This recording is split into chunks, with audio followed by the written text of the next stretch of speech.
Un homme de 87 ans se souvient qu'il y a seulement 2 ans, sa vie était entravée par une douleur insupportable au genou. Il lui était impossible de se lever sans une gêne lancinante. Il se déplaçait lentement, traînant les pieds, comme si chaque pas exigeait d'épuisantes négociations entre son corps exténué et le sol dur. Monter les escaliers était devenu une véritable torture, et s'habiller, une épreuve quotidienne et douloureuse. Mettre un pantalon ou lasser ses chaussures prenait un temps insupportablement long. Parfois, il restait assis au bord de son lit, regardant impuissant ses jambes et se demandant amèrement quand elles étaient devenues si lourdes, maladroites et douloureuses. Pendant de nombreuses années, cet homme avait essayé tous les remèdes disponibles qu'on lui proposait, des pilules et des crèmes variées aux injections. Certains n'apportaient qu'un soulagement temporaire, apaisant la douleur pendant quelques jours, tandis que d'autres provoquaient des effets secondaires désagréables comme la somnolence, des vertiges ou des troubles digestifs.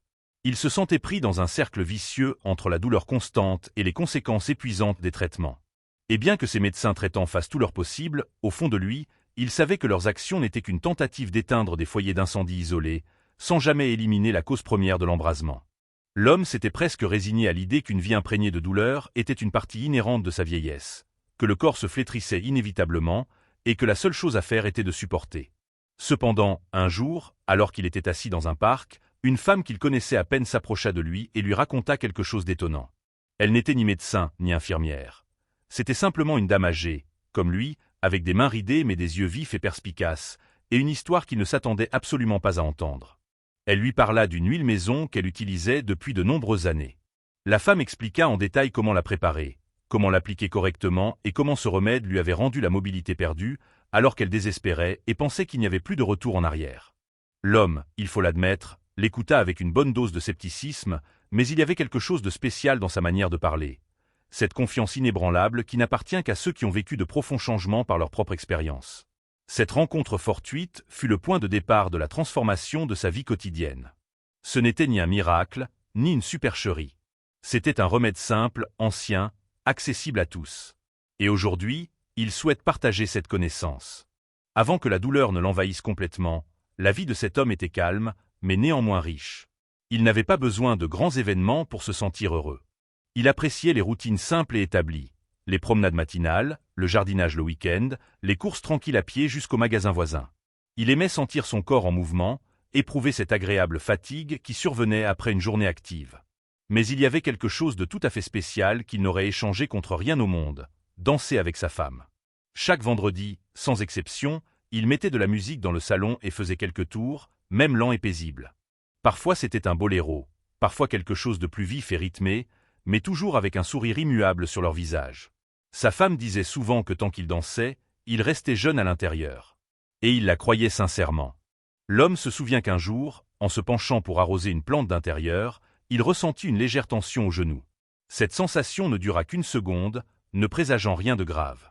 Il se redressa lentement et pensa qu'il avait dû simplement mal dormir. Le lendemain matin, en se réveillant, il sentit que ses jambes étaient plus raides que d'habitude. Se tenir debout était plus difficile. « Je vieillis », se dit-il, et il continua à vivre sans y prêter une attention particulière. Au cours des semaines suivantes, ces signes insignifiants continuèrent d'apparaître. De légers picotements en montant les escaliers, une sensation de pression dans les articulations après être resté assis longtemps, une légère brûlure dans le bas du dos s'il portait quelque chose de lourd. Mais comme ces symptômes étaient intermittents et irréguliers, l'homme n'y prêta pas une attention particulière.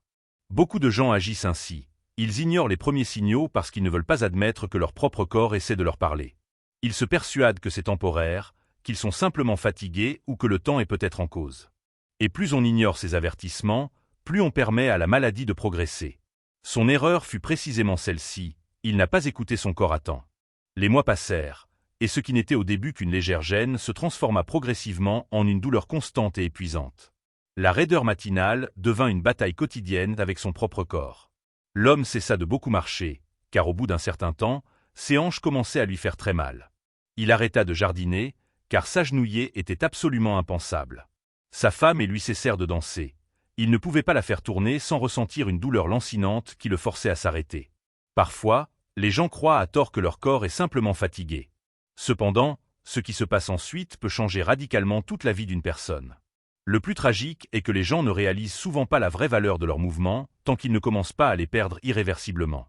Ils ne remarquent pas à quel point leur pas était libre et léger, tant que même parcourir un pâté de maison ne devient pas un objectif difficile à atteindre. Aujourd'hui, en y repensant, ce vieil homme réalise avec amertume que le corps envoie toujours des signaux d'avertissement. Et si l'on ne les écoute pas à temps, cette négligence peut coûter de nombreuses années de vie pleine et active. Il fut un temps où la douleur n'apparaissait que rarement, tel un invité importun mais temporaire qui, il le savait, le quitterait bientôt. Mais au fil des ans, elle demeura, se transformant progressivement en une ombre tenace qui le suivait partout.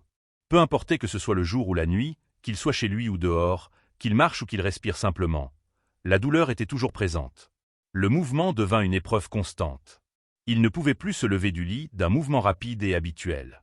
Il devait s'appuyer sur ses coudes, se tourner prudemment, laisser lentement ses pieds toucher le sol et prendre plusieurs respirations profondes, comme s'il se préparait à une bataille imminente. Parfois, en se levant, il perdait l'équilibre. Ce n'était pas dû à des vertiges, mais à la raideur. Ses genoux refusaient d'obéir, ses chevilles semblaient de pierre, et ses hanches se plaignaient à chaque mouvement, même le plus insignifiant. Il se souvient qu'un jour, il resta 5 minutes devant son placard, essayant de se pencher suffisamment pour attraper une paire de chaussettes. Et à ce moment-là, elle apparut, sa petite fille, le regardant depuis l'embrasure de la porte avec tendresse et une légère tristesse dans les yeux. Elle proposa son aide. Il refusa. Elle insista de nouveau.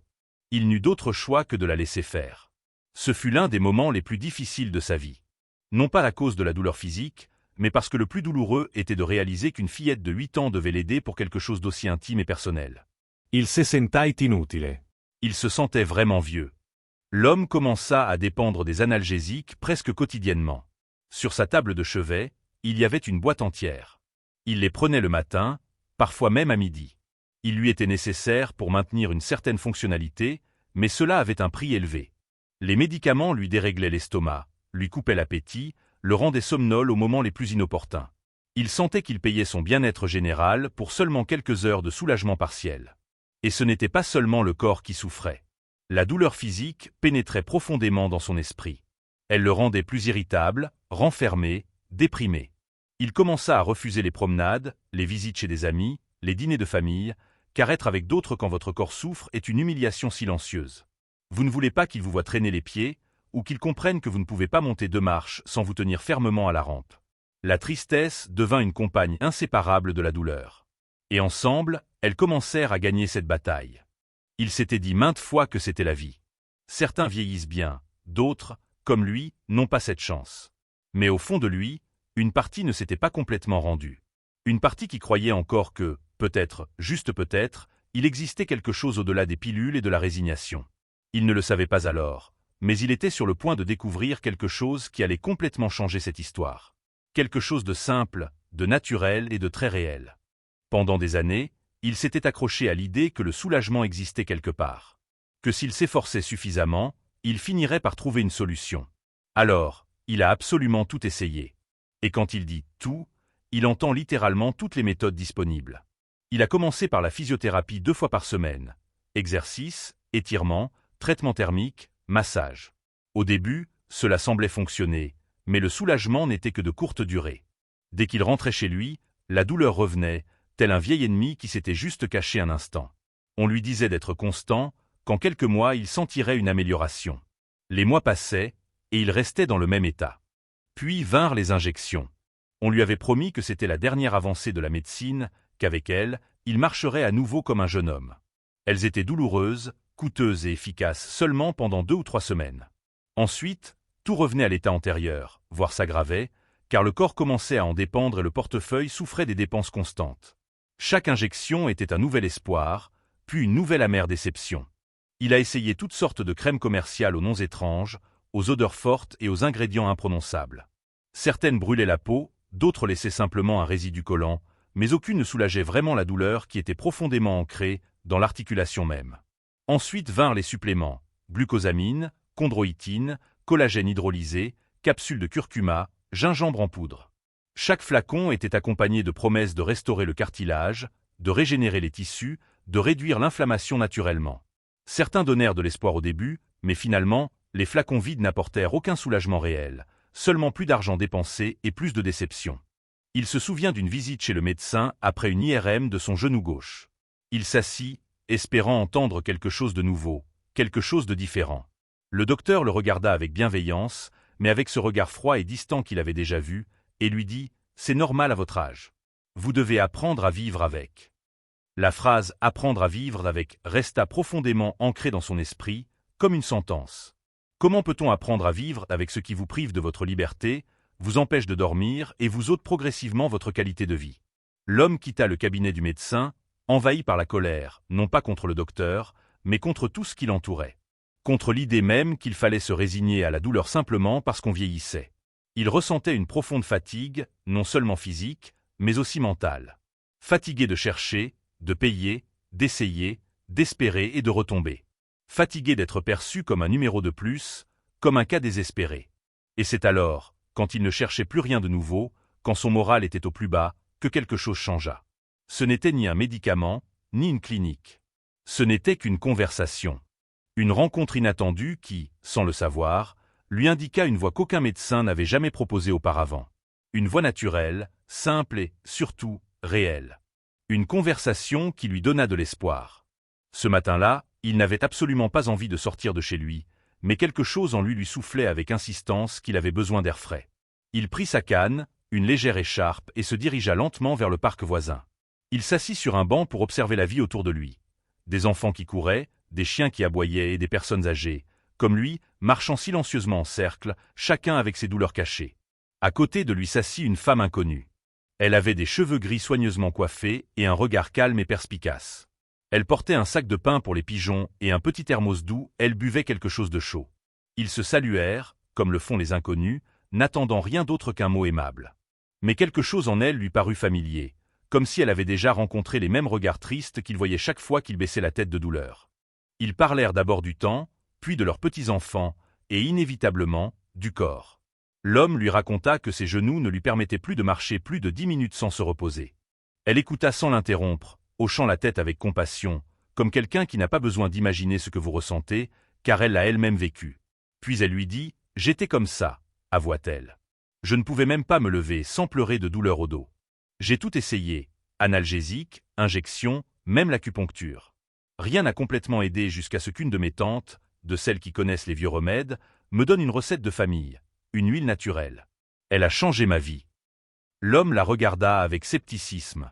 Il avait entendu des histoires similaires de miracles en bouteille ou de potions magiques. Il demanda ce qu'il y avait dans cette huile. Du curcuma, du gingembre et un peu d'huile de copaïba, répondit-elle sans hésitation.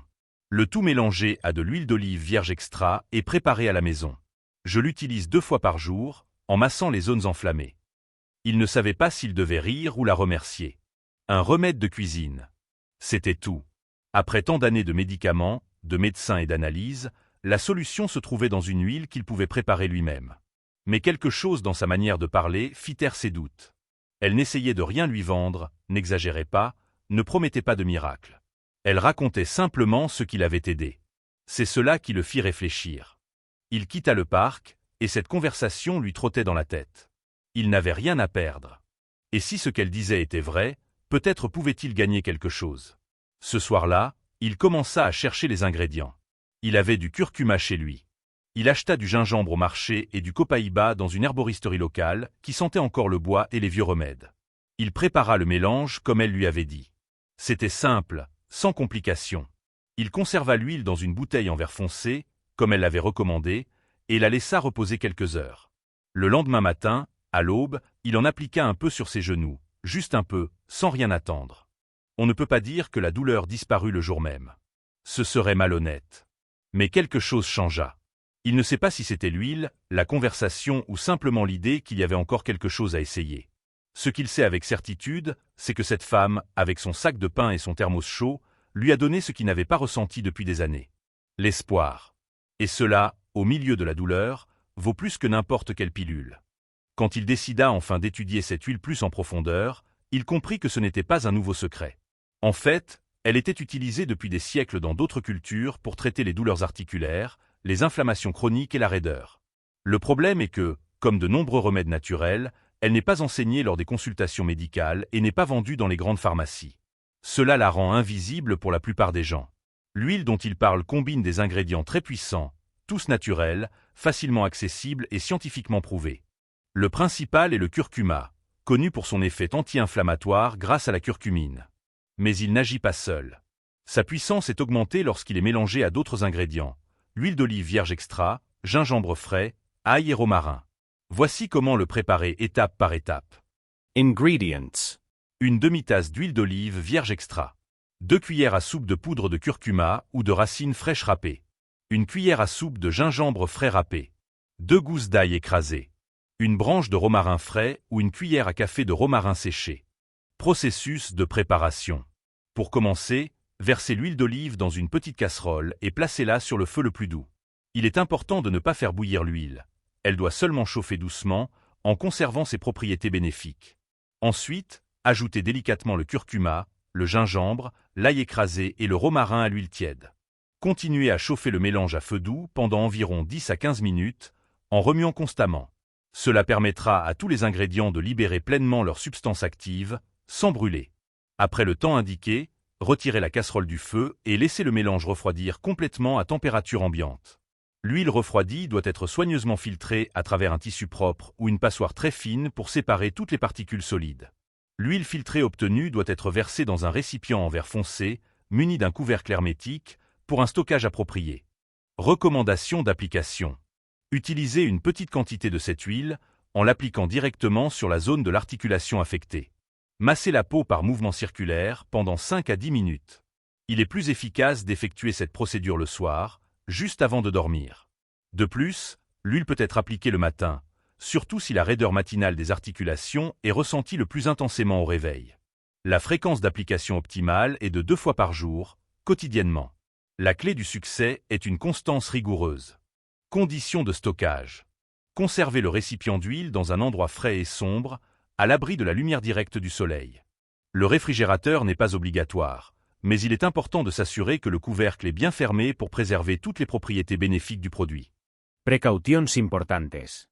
Il est formellement interdit d'ingérer l'huile. Ce remède est destiné exclusivement à un usage externe. Évitez d'appliquer l'huile sur des plaies ouvertes ou une peau irritée. En présence de coupures, d'éruptions cutanées ou d'infections dans la zone d'application, il est nécessaire d'attendre leur guérison complète. Avant la première utilisation complète, il est recommandé d'effectuer un petit test de sensibilité cutanée en appliquant une goutte d'huile sur l'avant-bras.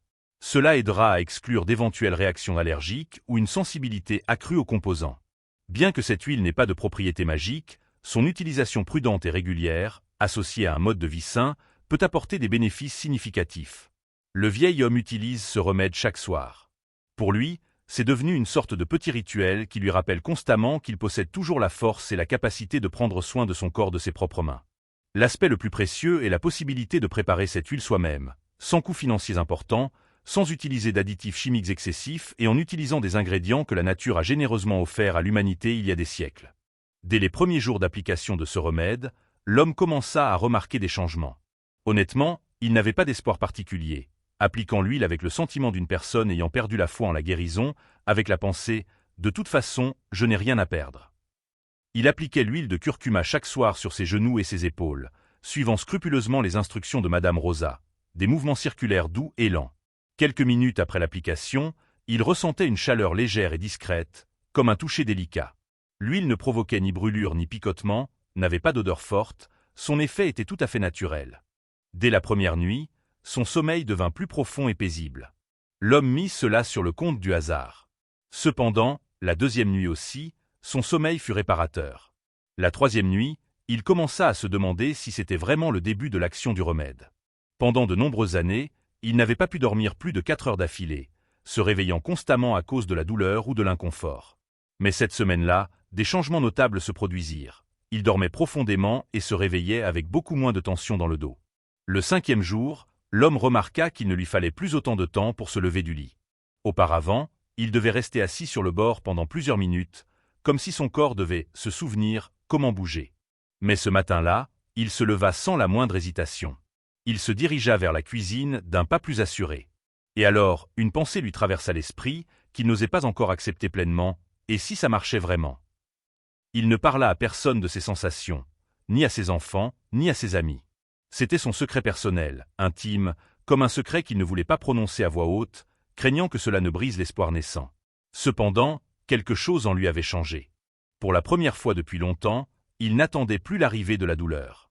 Il la cherchait, mais ne la trouvait pas. La deuxième semaine apporta des preuves irréfutables. La raideur matinale commença à s'atténuer nettement. Ses doigts ne lui faisaient plus autant mal en serrant la main. Il pouvait monter les escaliers sans s'arrêter toutes les 2 marches. Un jour, sans même s'en rendre compte, il marcha plus de 10 minutes d'affilée à travers le parc. Quand il réalisa cela, il s'arrêta, non pas de fatigue, mais d'une totale incrédulité face à ce qui se passait. Cette nuit-là, il se coucha avec des sentiments mêlés d'excitation et de peur. Excitation, parce qu'il sentait que quelque chose de bon se produisait. Peur, parce qu'il ne voulait pas placer trop d'espoir, craignant une nouvelle déception. Il se persuada que ce n'était peut-être qu'un effet temporaire ou simplement une bonne journée. Mais chaque jour, les signes devenaient plus évidents, son corps répondait au traitement. Le plus frappant n'était pas seulement la réduction significative de la douleur, mais aussi la renaissance d'un espoir perdu depuis longtemps. C'était le sentiment que tout n'était pas perdu, qu'il pouvait à nouveau vivre plus facilement, avec plus de désir, et tout cela grâce à quelque chose d'aussi simple qu'une huile dont aucun professionnel de la santé ne lui avait jamais parlé. Madame Rosa, avec une conviction inébranlable, lui avait dit « Si vous êtes constant, cette huile vous rendra ce que vous pensiez ne plus jamais ressentir. » Et maintenant, il le voyait de ses propres yeux. La découverte de cette huile n'était que le premier pas. Ce qui suivit fut encore plus significatif. Un changement dans son attitude envers son propre corps, car il réalisa quelque chose que personne ne lui avait clairement expliqué auparavant. Il ne suffit pas de simplement soulager la douleur. Il faut empêcher son retour. Et cela ne s'obtient que par la constance, par de petites actions quotidiennes qui, cumulées, donnent un résultat significatif. Aujourd'hui, il souhaite partager sa routine quotidienne. Cette routine n'est pas compliquée, ne demande pas d'investissements financiers importants ni de grands efforts, juste de l'engagement et de la constance. Car une fois que l'on ressent à nouveau ce que signifie bouger sans douleur, on fera tout son possible pour ne pas revenir à l'état précédent. La journée du vieil homme commence tôt, entre 6 et 7 heures du matin. Dès qu'il ouvre les yeux, il consacre quelques minutes à des étirements prudents des jambes et des bras, sans quitter le lit. C'est ce qu'il a appris instinctivement. S'il se lève brusquement, tout son corps réagit par la douleur, mais s'il réveille son corps patiemment, il répond beaucoup mieux. Vient ensuite l'application de l'huile de curcuma et de gingembre, devenue son grand allié. Il utilise quelques gouttes et masse doucement les zones qui le préoccupent le plus. Genoux, chevilles, parfois les épaules. Ce n'est pas un massage fort, mais des mouvements circulaires calmes pendant environ 5 minutes par articulation. Cette procédure active la circulation sanguine et réduit l'inflammation à un stade précoce. Après cela, il prend un petit déjeuner léger mais conscient. Flocons d'avoine avec des graines de chia, des noix et un peu de poudre de curcuma. Il évite le pain blanc ou les charcuteries qui, il le sait, aggravaient son inflammation. S'il a faim, il ajoute des fruits comme la papaye ou l'ananas, qui sont bons pour la digestion et ont des propriétés anti-inflammatoires. En milieu de matinée, si le temps le permet, il part en promenade. Mais ce n'est pas une simple promenade. Parfois, il la fait dans un petit parc près de chez lui. Et s'il ne se sent pas assez fort, il marche dans l'eau chaude d'une large baignoire spécialement adaptée à cet effet. L'eau chaude détend les articulations et permet de bouger avec moins de charge. C'est une technique simple qu'il a découverte en lisant, et elle lui a apporté un énorme soulagement. Quand il revient, il fait de petits étirements, rien de compliqué, juste des mouvements doux des bras, du cou, des hanches et des jambes. Il sent que son corps le remercie. Cela lui rappelle que, malgré son âge, il peut encore rester actif. Pendant la journée, il essaie de ne pas rester trop longtemps dans la même position. S'il est assis, il se lève toutes les heures. S'il marche, il se repose ensuite en levant les jambes. Et si quelque chose commence à le gêner, il n'attend pas. Il applique à nouveau l'huile, se repose ou s'écoute simplement, car il a compris que le corps prévient toujours, mais que parfois les gens ne veulent pas l'entendre. L'après-midi, il prépare une infusion de curcuma et de gingembre. Cela l'aide à détendre son corps avant de dormir et renforce l'effet de l'huile appliquée extérieurement. Et quelque chose qu'il considère comme fondamental, il s'efforce de maintenir son esprit en mouvement. Lire, écrire, appeler un ami, faire des mots croisés. Tout ce qui garde son esprit vif, car le corps et l'esprit sont liés plus fortement que nous ne pouvons l'imaginer. Aujourd'hui, il ne se considère pas complètement guéri, mais il se sent fort. Il bouge avec plus de liberté. Il se réveille sans peur. Et tout cela n'est pas venu d'une pilule magique, mais d'une décision quotidienne de prendre soin de lui avant que la douleur ne revienne. Ce n'est pas une recette idéale pour tout le monde. Mais s'il a appris une chose, c'est que les petites habitudes, répétées avec amour, peuvent changer une vie entière. Ce que la douleur lui a appris et ce que le soulagement lui a enseigné. La douleur enseigne d'une étrange manière. Elle ne parle pas fort, mais elle change une personne. Elle la rend plus silencieuse, plus observatrice. Elle la force à regarder la vie depuis un coin, comme si elle ne pouvait plus y participer pleinement. Il a appris à bouger plus lentement, à planifier ses journées en fonction de la douleur, à refuser des projets, des promenades ou des invitations, car il savait que son corps ne le permettrait pas. Mais ce qui l'a le plus blessé, ce n'est pas de ne pas pouvoir courir ou se pencher. Ce qui l'a brisé de l'intérieur, c'est de se sentir inutile. Il se sentait comme un fardeau, que tout ce qu'il faisait devait être accompagné de phrases « Sois prudent »,« Je vais le faire »,« Mieux vaut t'asseoir ». Il a perdu confiance en lui, et avec elle, une partie de son identité. Quand il a commencé à ressentir le soulagement grâce à l'huile, il n'y a pas cru. Il pensait que c'était une coïncidence, juste une bonne journée. Mais ensuite, il y en a eu une autre, puis encore une. Un jour, il a réalisé qu'il avait monté les escaliers sans penser à chaque pas. Un autre jour, il a pu lasser ses chaussures sans s'arrêter pour reprendre son souffle à cause de la douleur. Il s'est regardé dans le miroir et a souri. Non pas parce que la douleur avait complètement disparu, mais parce qu'il était revenu. Il a recommencé à se promener dans le parc, à préparer son petit déjeuner lui-même. Il a de nouveau ouvert des bocaux, arrosé les plantes, rangé des livres. Pour beaucoup, ce sont des bagatelles, mais pour lui, c'étaient des signes que son corps n'avait pas abandonné, qu'il n'avait pas fini. Il a retrouvé ce qu'il pensait avoir complètement perdu, son estime de soi. Il s'est de nouveau senti capable, digne, maître de son temps et de son corps. Cela lui a rendu cette étincelle qui naît de la simple possibilité de dire « Oui, je peux le faire moi-même ». Et dans tous ces changements, il y a quelqu'un qu'il remerciera toujours, Madame Clara. Il l'a rencontrée par hasard sur une place dans la ville qu'il visitait avec sa fille. Ils se sont assis sur le même banc, car il n'y en avait pas d'autre de libre. Ils ont commencé à parler du temps, de l'âge, des douleurs, et c'est elle qui lui a parlé de l'huile de copaïba. Son ton était calme, mais ses mots lui ont donné plus d'espoir que n'importe quelle ordonnance médicale. Il ne l'a plus jamais revue, mais son conseil l'accompagne chaque jour depuis. L'homme ne sait pas si elle a réalisé à quel point elle l'a aidé par cette simple conversation, mais si elle lit un jour ceci, il lui dirait « Merci de m'avoir rendu ma vie ». Aujourd'hui, il veut s'adresser à ceux qui, peut-être, ont aussi porté cette douleur pendant des années, se sentant piégés, résignés à l'inévitable. Il veut le dire de tout son cœur. Il n'est jamais trop tard pour trouver quelque chose qui vous rendra la volonté de vivre. Le corps a une mémoire, mais il a aussi de l'espoir. Parfois, il a juste besoin d'une petite impulsion, d'un changement, d'une huile, d'une conversation. S'il, à 87 ans, a pu marcher à nouveau avec joie, vous le pouvez aussi. N'abandonnez pas.